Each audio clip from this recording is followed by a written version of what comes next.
Oi, oitavo ano, tudo bem com vocês?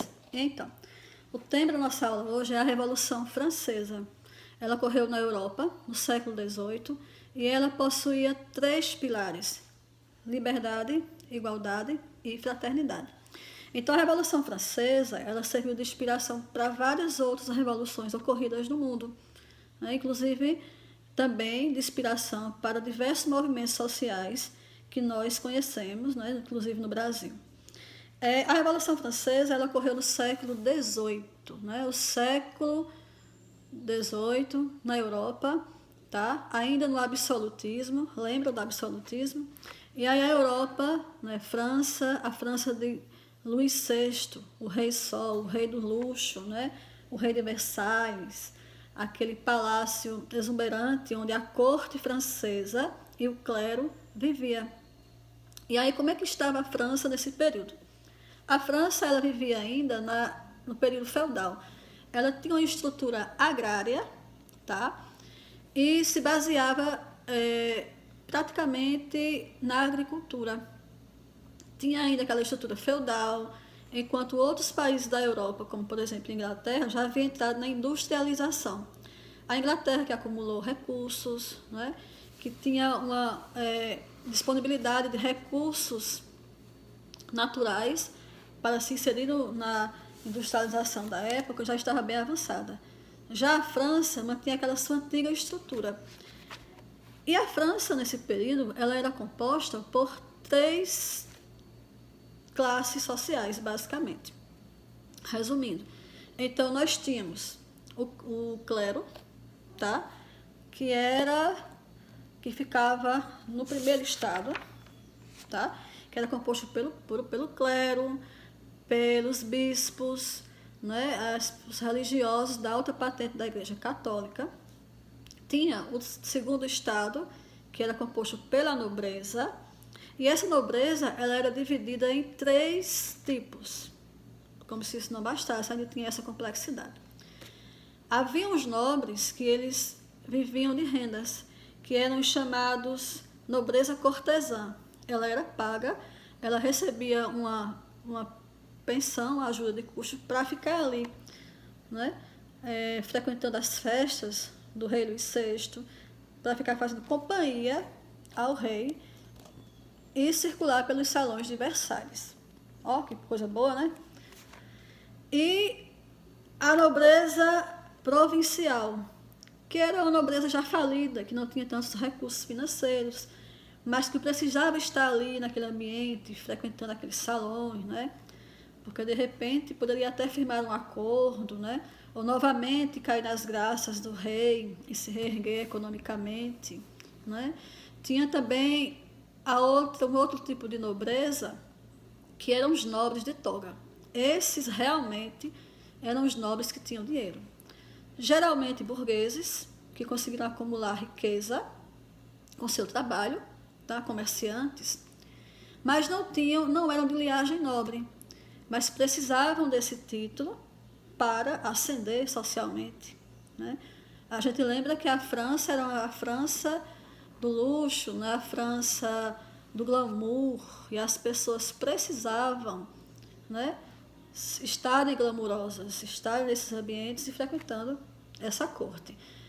Mas havia o terceiro estado, que era composta pela maioria da população e que não estava nada satisfeita de sustentar o luxo da nobreza e do clero.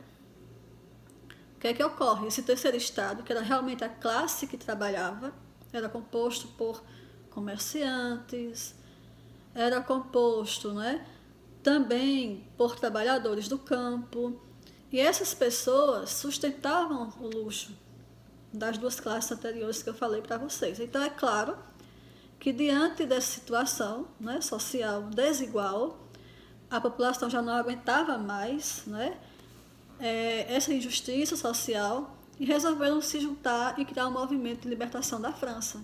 É onde surge a Revolução Francesa, que foi fortemente e duramente combatida pelo rei, né, Luís VI, que fracassou, né, suas tentativas de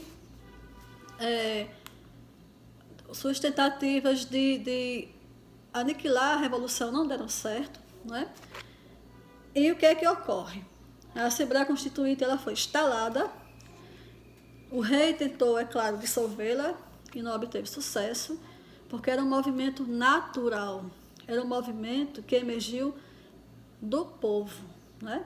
A Revolução Francesa ela não foi uma coisa criada de cima para baixo, ela surgiu no seio da sociedade francesa, que não aguentava mais aquela situação de desigualdade social.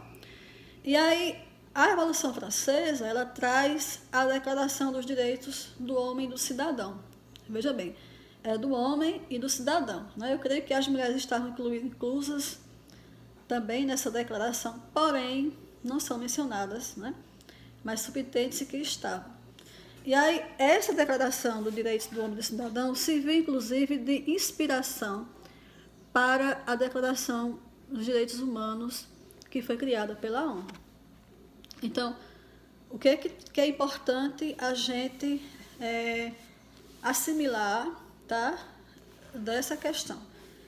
A queda da Bastilha, né, que foi a tomada do povo, tá, a chegada, a ascensão do povo da França ao poder.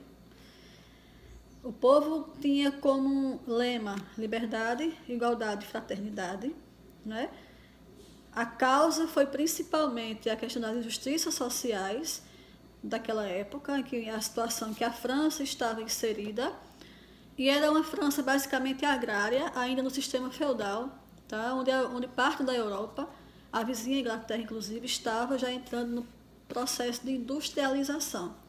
Já na idade contemporânea, enquanto a França estava ainda naquela fase feudal, naquele sistema antigo, né, e pregando também ideias que já não se toleravam mais, né? Eu acabei de lembrar, uma das bandeiras da Revolução Francesa também foi a separação da Igreja do Estado. Havia uma relação de cumplicidade muito forte entre clero, rei e nobreza, né? E então, os revolucionários franceses, eles propunham também essa separação, né?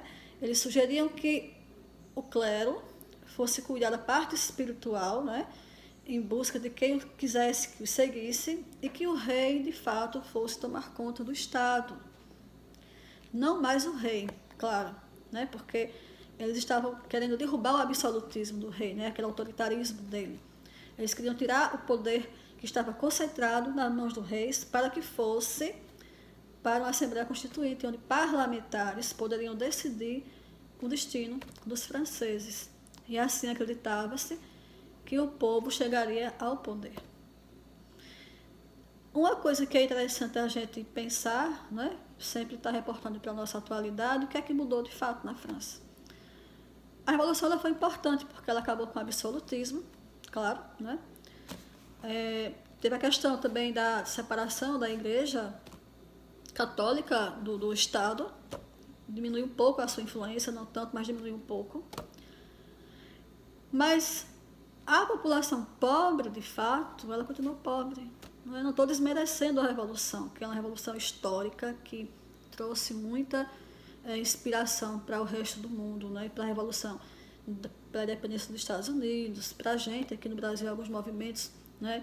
Na década de 60, 30, falava muito liberdade, igualdade, fraternidade, as pessoas saíam nas ruas gritando esse lema. É um lema que ele é contemporâneo, ele serviu para a época francesa, como também serve para os dias de hoje, tá? São 3 pilares bem que não caem de moda, digamos assim, mas a população que vivia no campo, né, os camponeses, alguns escravos, né, eles não ascenderam tanto, né? Mas o parlamento foi instalado e a França tornou-se uma França menos centralizadora com aquela do absolutismo, digamos assim, tá? Isso é bom a gente entender para a gente compreender, né, que a política, o poder, né, não é uma coisa de hoje, é uma coisa que vem de muito tempo atrás e que a gente preserva, né, nos costumes sociais até os dias atuais, né? Espero que eu tenha ajudado na explicação para vocês e assistam ao vídeo que eu indiquei, que também é bem interessante e vai poder clarear melhor as ideias. Um abraço.